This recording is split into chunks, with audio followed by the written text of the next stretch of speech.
Okay, I wanted to go over the Corporal Works of Mercy today. So I did the spiritual, I want to do the corporal. I don't want to forget them, okay?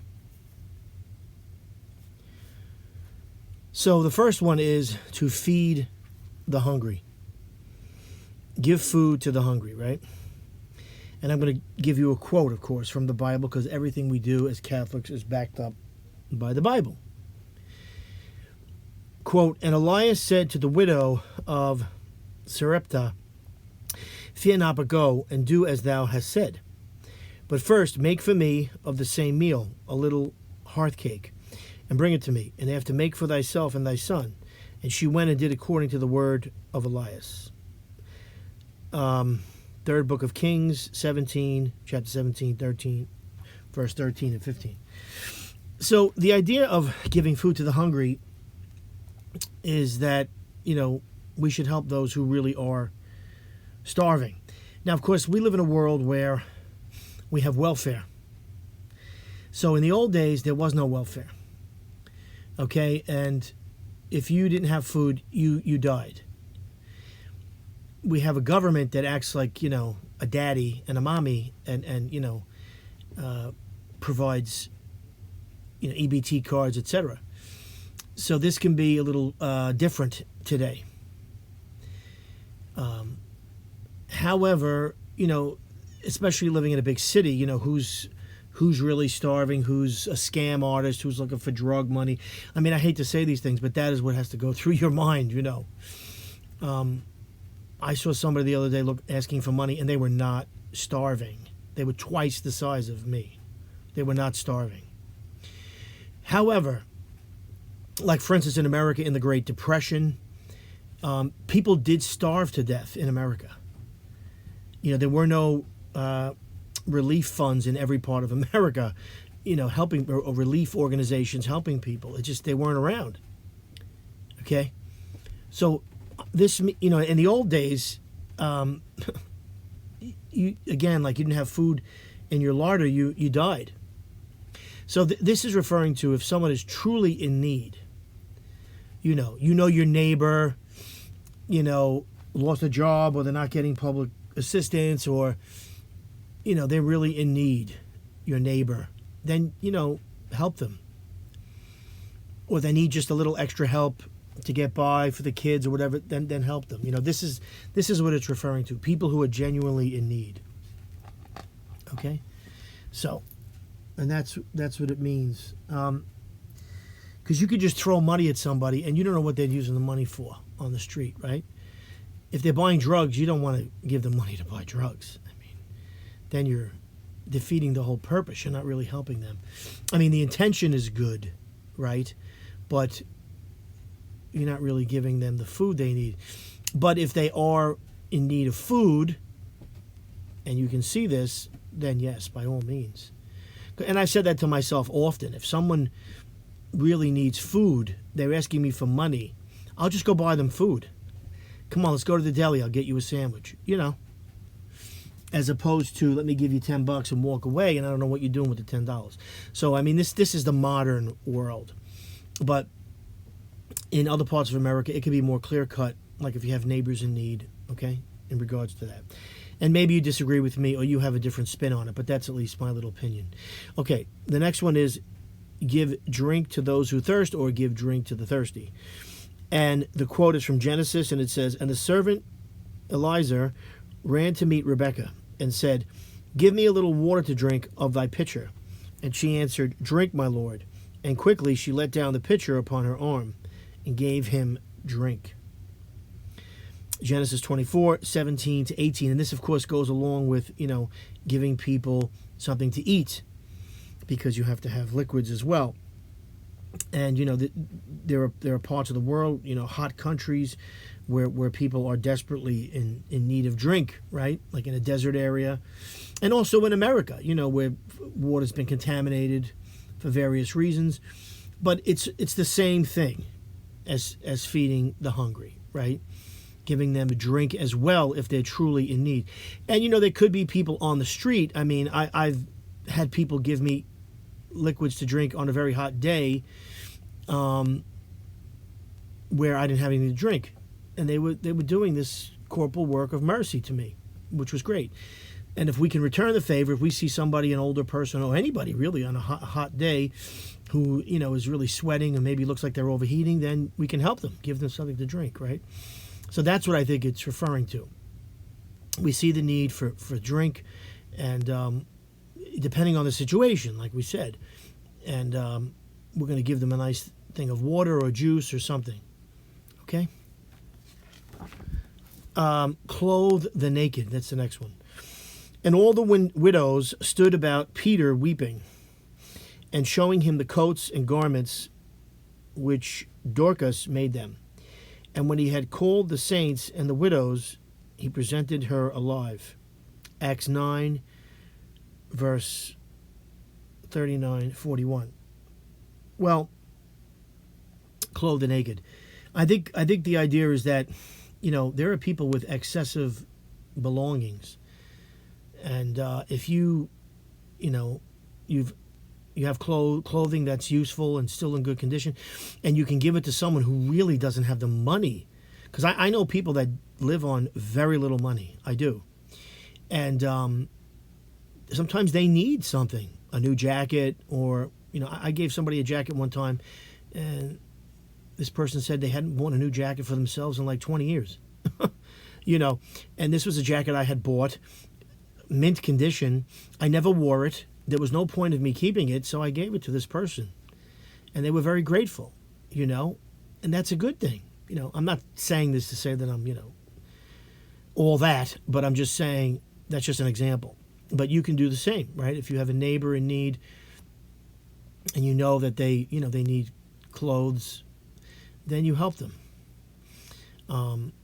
It's important, for us to do this as Americans, and of course wherever you're listening to this from, help your neighbor, right?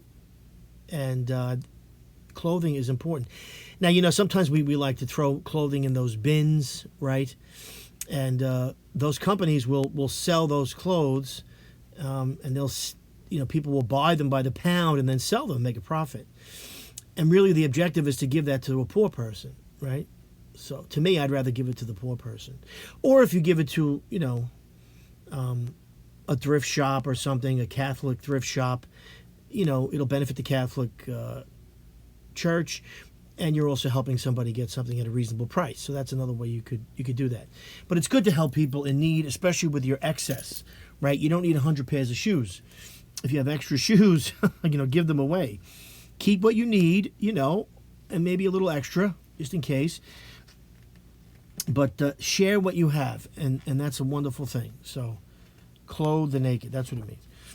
All right, next. Give hospitality, right, to strangers. Shelter the homeless, it says here. And in my book, it says, give hospitality to strangers. And hospitality, do not forget, for by this some, being not aware of it, have entertained angels. Book of Hebrews, chapter 13, verse 2. And in America, we don't really see this sense of hospitality in the cities. It's a cultural thing, in America, maybe different regions of America, different ethnic groups have this, because I've experienced it, living in a big city. But the idea is that, if we're welcoming a stranger, that we know is not hostile to us or anything like that, then we would be, hospitable and give them food and drink and treat them well. That's what it means. Now it says here, shelter the homeless, but in my book it says give hospitality to the strangers. I'm reading from the Catechism. Give hospitality to the strangers. And of course, there were people in ancient times who were traveling around, going from place to place, and they may have been in need of food and drink or shelter. And if you had the ability to do this, that's what it's telling us to do. Not to let a person, sit outside in the rain and get sick and die. That's if we have the ability to help them. And if we know this is not a hostile individual to our families, because we have to protect our families first. But if we can give hospitality, to those who are what we can see as noble and worthy, then we should. We should, right? Because, there might be some people visiting us for the first time, and we want to treat them well. And I think that's what it means.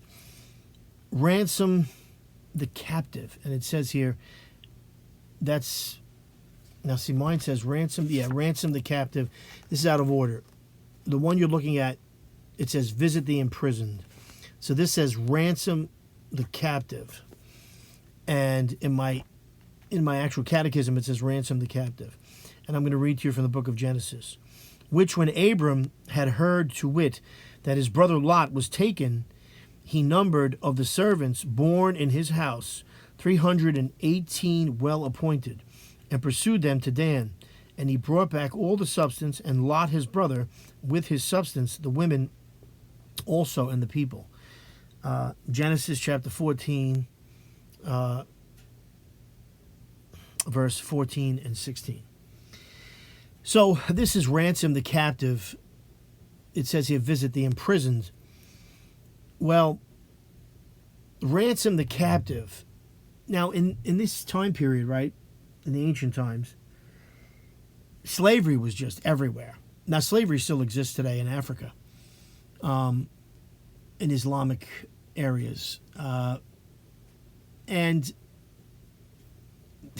people, people don't know this, but like, for instance, southern Italy, parts of southern Spain, the Islamics would come and just, kidnap people. They would land, on shore and just kidnap people and take them as slaves. And, Christians would try to get these people back. Okay? So, ransom the captive. If we can get people who have been kidnapped, imprisoned, being held wrongly, and get them out, we should do so. Now, this yellow screen you see in front of me says visit the imprisoned. Well, you could think of it as visiting people in jail, but according to my catechism, it's really about you helping those who have been unjustly imprisoned and taken captive by evil forces, right? And again, in the ancient times, it would have been different armies capturing people, because things were not as cut and dry as they seem today. There was no police force, okay? So you could be kidnapped at any time by someone. And of course, this does happen. You visit a foreign country and you might disappear, going off the beaten track. You could be kidnapped. It's happened. There's many stories of it. And as Christians, we want to, if we can, free these people if we have it within our power to do so. Given a situation. So that's what it's referring to. A lot of these things are in regards to, time periods and circumstances. But the spirit of it remains the same. Okay? So anyway, the next, I'm a little out of order, but visit the sick. And Mary abode with Elizabeth about 3 months. Now Elizabeth's full time of being delivered was come, and she brought forth a son. Luke chapter 1, verse 56, 57.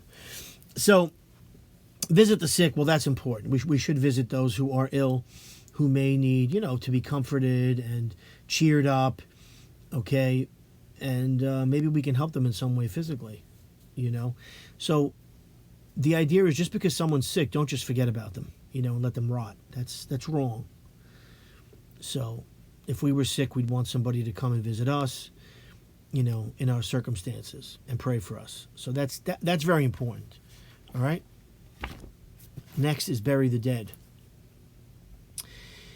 But Tobias, fearing God more than the king, carried off the bodies of them that were slain, and hid them in his house, and at midnight buried them. Tobias 2:9. Now, back in the ancient world, right, it's not like today. We don't see people who have died there on the streets and we just leave them there, right? Government funds, cover us taking people who have died, who may not have family, and burying them in, a common grave or areas set aside for these individuals. But in the ancient world, your body would just lay there, okay? And the wild animals would come and eat you. And the idea is that you as a Christian, should help find a way to bury these individuals in the ground with dignity, so that their remains are not, defiled and spread all over the place by wild animals. That person that died was, somebody's son or daughter. So, the idea is excellent. And sometimes, there are people in this world who die and the family does not have money to bury them. And if we donate to help bury them and they get a nice, grave and a headstone, that's nice for them, for the family, Their soul's gone, but the family can go and mourn there. And that's important. So we're doing an act of mercy. Okay? All right. So once again, let me just go over these again real quick, because again, some of these depend on circumstances. So feed the hungry, give drink to the thirsty. They go together, right? Clothe the naked. This is, helping those who are in need of basic necessities like clothing. Shelter the homeless, which I said to you was, giving hospitality to strangers. And that depends, sometimes that's a cultural thing. But if we can help out at like a homeless shelter or something like that's a good thing, or even donate. Visit the sick is obvious, right? Because it could be our relatives. And visit the imprisoned, or it says those who have been, captured by evil forces. We should help free them. And then, of course, burying the dead and not letting a person's body be, thrown all over or thrown in a common grave without a name played on it or anything. So that someone could be remembered. Okay. Anyway, I hope you enjoyed that. And you can look these up and do further research, if you care to. Have a great day. Thank you. Bye-bye.